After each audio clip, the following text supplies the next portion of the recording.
வணக்கம். நாம் இன்னைக்கு இந்த பார்த்தீஸ் பாடம் 30ல் கோ கேலியே கே வாஸ்தே இதனுடைய பயன்பாடு எப்படிங்கிறத ஒரு சில உதாரணங்களோட பார்த்தோம். சில புது வார்த்தைகளை நம்ம இந்த பாடத்தில் படிச்சிருக்கோம். அந்த வார்த்தைகளோட பயிற்சியும் உங்களுக்கு ப்ராக்டிஸ்க்காக ரொம்ப தந்திருக்கோம். அதையும் நீங்கள் எழுதி பார்த்துருப்பீங்க. இப்போ நாம் வாக்கியங்கள் அமைக்கும்போது அந்த கோ கேலியே இதெல்லாம் எப்படி நமக்கு வாக்கியம் அமைக்கும்போது உதவுதுங்கிறத நாம் இப்போது பார்க்க போகிறோம். முதலாவது வாக்கியம் பாருங்க. காய் ஏ पालतू जानवर है. गाय एक पालतू जानवर है.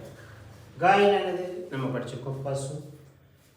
ஏக்னா என்னது ஒரு ஒன்று. ஆனால் இந்த இடத்துல வாக்கியம் அமைக்கும் போது நம்ம ஒன்றுன்னு சொல்லக்கூடாது, ஒரு அப்படி சொல்லணும். பால்தூ வளர்ப்பு இந்த பாடத்தில் தான் படித்தோம். ஜான்வர் விலங்கு, அனிமல் மிருகம் படித்தோமா. சென்டென்ஸ் ப்ரெசன்டென்ஸ் ஆகிறதா கண்டிப்பாக அந்த சென்டென்ஸோட முடியல ஹே வரும். அப்போ गाय एक पालतू जानवर है. பசு ஒரு வளர்ப்பு மிருகம். கவ் இஸ் எ வைல்ட் அனிமல். அப்போ நமக்கு வந்து டொமஸ்டிக், அதாவது நம்ம நாட்டில் வளர்க்கக்கூடிய ஒரு மிருகம் அப்படிங்கிறது அந்த சென்டென்ஸோட மீனிங். அடுத்த ரெண்டாவது சென்டென்ஸ் பார்க்கலாம். हम गाय को पालते हैं. हम நாம் நாங்கள், நாம் சொல்லலாம், நாங்கள் சொல்லலாம். காய் கோ பசுவை, பசுவை நாம், பசுவை நாங்கள் அல்லது பசுவை.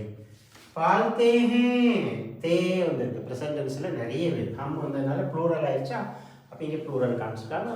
பால்தே ஹே நிறைய நபர் ப்ளூரலில் காமிக்கணும். ப்ரெசன்டென்ஸில் சிங்குலர்னா ஹே, ப்ளூரல்னா ஹே புள்ளி இருக்கு. அப்போ நாம் பசுவை வளர்க்கிறோம், நாம் பசுவை வளர்க்கிறோம். அடுத்தது மூணாவது சென்டென்ஸ் பாருங்க. गाय सीधी सादी जानवर है. जीव है जानवर है. जीवना ஒரு ஜீவன், ஜான்வர்னாலும் ஒரு விலங்கு மிருகம் அப்படிங்கிறத போட்டுக்கலாம். அந்த இடத்துல ஜீவனு போட்டுக்கோம். பசு நம்ம சீதா சாதான்னு படித்தோம் இந்த பாடத்தில். சீதா சாதாரண அபராணியான ஒரு சாதுவான, அதே தான் இங்கே பெண்பால். காய்ங்கிறது ஒரு பெண்பால்னால சீதி சாதி போட்டு சீதி சாதி. சீதா சாதாங்கிறது ஆண்பாலா பிடிக்கிறதுனால சீதி சாதி. அப்போ பசு அபராணியான ஒரு சாதுவான உயிரி, ஒரு உயிர், ஒரு விலங்கு, ஒரு ஜீவன் என்னன்னாலும் சொல்லிக்கலாம். அப்போ பசு அப்ராணியான அல்லது சாதுவான விலங்கு, சாதுவான ஜீவன். ரைட்டானா? அடுத்த சென்டென்ஸ் பார்க்கலாம். वह घास खाती है. அது நம்ம வேற படித்தோம், அவன் அவள் அது அதில் மீனிங் படிச்சோம். இந்த இடத்துல பசுவை குறிக்கிறதுனால அக்ரிணைங்கிறதுனால நாம் அது அப்படி சொல்கிறோம். அது காஸ் இந்த படத்தில் தான் படித்தோம். காஸ்னா புல், கான சாப்பிடுதல் படித்தோம். பசு பெண்பாலுங்கிறதுனால காத்தி வந்திருக்கு. இது வந்து ஆண்பாலாக இருந்தால் காத்தா, ப்ளூரல் பன்மையாக இருந்தால் காத்தே வரும். இந்த இடத்துல உங்களுக்கு பசுங்கிற குறிக்காத பெண்பாலுங்கிறதுனால வே காஸ் காத்தி ஹே, அது புல் உண்கிறது. அப்போ கவ் ஈட்ஸ் கிராஸ். அவ்வளோ. அடுத்தது என்ன இருக்கு? வே हमको मीठा दूध देती है. वह அந்த பசுவை தான் குறிக்கும். அப்போ வே அது, ஹமே ஹம்கோ இந்த பாடத்தில் படித்தோம். ஹம் ப்ளஸ் கோ சேர்ந்தா ஹம்கோ எங்களுக்கு, நமக்கு, எங்களுக்கு நமக்கு. அப்போ பசு நமக்கு. சார் இதில் ஹமே போடலாமா? சார் போடலாம், தப்பு இல்லை. வே ஹமே மீட்டா தூத் தேத்தி ஹே அப்படின்னு சொல்லலாம். ரெண்டு அர்த்தம் ஒன்று தான். அது நமக்கு, நமக்கு நம்மை. இந்த இடத்துல நம்மை பொருந்தாது, அதனால நம்ம என்ன செய்யணும், அது நமக்குங்கிறத. ஏன்னா கோவுக்கு ஐயோ ஒரு அர்த்தம் உண்டு, இக்குங்கிற ஒரு, அதனால நாம் இந்த இடத்துல அது நமக்கு. மீட்டா நம்ம மிட்டாய் சொல்கிறோம்னா, மிட்டாய் மிட்டாய் மிட்டாய் அந்த வார்த்தை தான் மீட்டா.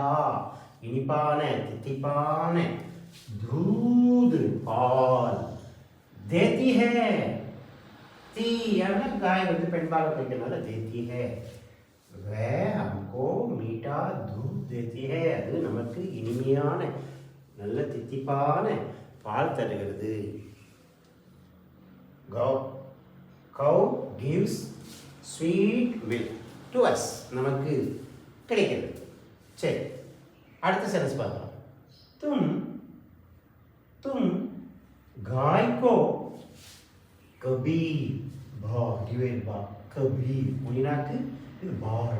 कभी मत सतावो இந்த பாடத்தை தான் படித்தோம் சத்தான துன்புறுத்தல் மத் சத்தாவோ நம்ம மத்து நிறைய படிச்சுக்கோம் இதை செய்யக்கூடாது இதை செய்ய வேண்டாம்ங்கிற அர்த்தத்தில் வரும் தமிழை சொல்ல போனால் செய்யாதே வேண்டாம்ங்கிறது பின்னால் வரும் ஆனால் ஹிந்தியை பொறுத்த மட்டும் முன்னால் போடுறது என்னது வேண்டாம் அதனுடைய செயலை செய்யக்கூடாது வேண்டாம்ங்கிற அர்த்தம் தரக்கூடிய அந்த மத்து வார்த்தை அந்த செயல் செய்யக்கூடிய அந்த வெறுப்புக்கு முன்னக்கூட்டி வரும் அப்போ தும் காய்கோ கபிமத் சதாவோ நீங்கள் பசுவை காய்கோ பசுவை ஐ மீனிங் ஏன்னா பசு அந்த சென்டென்ஸுக்கு ஐ தான் பொறுத்தது அப்போ தும் காய்கோ கபி நெவர் ஒருபோதும் ரெண்டு கபி கபி கபின்னா எப்போதாவது ஒரு கபி மட்டும்தான் நெவர் ஒருபோதும் தும் காய்கோ கபி மத் சதாவோ நீங்கள் பசுவை ஒருபோதும் துன்புறுத்தாதீர்கள் நீங்கள் பசுவை ஒருபோதும் துன்பப்படுத்த வேண்டாம் நீங்கள் பசுவை ஒருபோதும் துன்பப்படுத்தக்கூடாது எல்லாத்துக்கும் சத்தாவும் துன்பு வந்தால் நம்ம பாடத்தை படித்தோம் ஓ சேர்க்கணும் வெறுப்பு கூட ஓ சேர்க்கணும் அப்போ ஏன் சார் ஓ சேர்க்கணும் இங்கே வெறுப்பில் லாஸ்ட் எழுத்து என்ன இருக்குது தா இருக்குது நம்ம முன்னாடியே நடத்திக்கும் இது மெய்யெழுத்தாக இருந்தால் இதே ஓவாக மாறிடும் ஆனால் இங்கே மெய்யெழுத்து இல்லாமல் ஏற்கனவே ஆ மாத்திரை ஏதோ இனி மாத்திரை இருந்தால் கண்டிப்பாக என்ன செய்யணும் ஓ எக்ஸ்ட்ரா சேர்க்கணும்னு பார்த்தோம் துன்பு வந்தால் ஓ சேர்க்கணும் அந்த ஓ எப்படி சேர்க்கணும் வெர்பாக இருக்கக்கூடிய வார்த்தையோட லாஸ்ட் எழுத்து மெய் எழுத்துனா அந்த மெய் எழுத்தே ஓ மாத்திரையாக மாறும் இல்லை சார் அது வந்து மெய் எழுத்து இல்லையே வேறு மாத்திரை அதில் இருக்கேன்னா நீங்கள் தனியாக எக்ஸ்ட்ரா ஒரு ஓ போகும் அப்போ தும் காய்கோ கபிமத் சதாவும் நீங்கள் பசுவை ஒருபோதும் துன்பப்படுத்தாதீர்கள் யூ நெவர் டிஸ்டர்ப் கவுஸ் அவ்வளோ அடுத்தது பாருங்க பைல் காலமான பைல் பௌத் ரொம்ப உப்காரி இந்த படத்தில் படித்தோம் உபயோகம் உள்ள உப்கார்ன உபயோகம் உப்காரின உபயோகம் உள்ள ஜான்வர் ஹே ஒரு விலங்கு ஒரு மிருகம் பை பௌத் பஹுத் அப்படி சொல்லலாம் பௌத் அந்த ஹூ சவுண்ட் ரொம்ப குறைஞ்சிடும் நம்ம நிறைய ஹிந்தியில் சொல்லியிருக்கோம் எல்லாம் எப்படி கைன்னு சொல்ல மாட்டோம் ஹே ஹே ஏன்னா அவங்க பேச்சு வழக்கில் இதுக்கு அவ்வளோதான் சொல்கிற உச்சரிப்பு நம்ம தான் ஹிந்தியில் புதுசாக படிக்கும்போது ஹை அத்தா ஹை வத்தா ஹைன்னு சொல்லுவோம் ஆனால் இங்கே வந்து அப்படி கிடையாது அவங்களுடைய ப்ரொனவுன்சியேஷனில் அதனோட உச்சரிப்பு ரொம்ப லைட் அதனால தான் பௌத் ஊனா சவுண்டு தான் அதுக்கு கேட்கு ஆனால் ஊ தான் இருக்குது பை பௌத் உப்காரி ஜான்வர் ஹே காளை ரொம்ப உபயோகமுள்ள ஒரு விலங்கு ரொம்ப யூஸ்ஃபுல் அனிமல் புல்ல வெரி யூஸ்ஃபுல் அனிமல் புல்ல is a very useful animal அந்த மாதிரி நம்ம இந்த சென்டென்ஸில் பார்ப்போம் அடுத்தது பாருங்க வே சாமான் ढाता है ढाला சுமத்தல் இந்த படத்தில் தான் படித்தோம் தூக்கிட்டு போகிறது காலை சார் தலையில் வச்சு இல்லை அது வந்து இழுத்துட்டு போதெல்லாம் வண்டியில் வச்சு பாரத்தை சுமந்து தான் போகுதுன்னு சொல்லுவாங்க வண்டி பாறை இழுக்கு சுமந்து போகுது அந்த மாதிரி சொல்லக்கூடியதுக்கு ढाता है வே அது எது பை சாமான் பொருட்கள் ढाता है சார் பொருட்களை சாமான் கோ போடலாமா போட்டால் தட்டலாமா ஹிந்தியில் இதே போதுமானது சாமான் ढाता है அது பொருளை சுமக்கிறது அது பொருள் சுமக்கிறது ஐ வரலையே சார்னா வராட்டாலும் இந்த இடத்துல அந்த மீனிங் வரும் அது பொருள் சுமக்கிறது சென்டென்ஸ் கரெக்டாக தான் பொருளை சுமக்கிறது சென்டென்ஸ் கரெக்ட் தான் அப்போ சாமான் கோ போடலாமா போடலாம் போட்டாலும் ஒன்றும் தப்பு கிடையாது போடாட்டாலும் அந்த அர்த்தம் பொருந்தது என்ன பாருங்க வே சாமான் ढाता है அது பொருள் சுமக்கிறது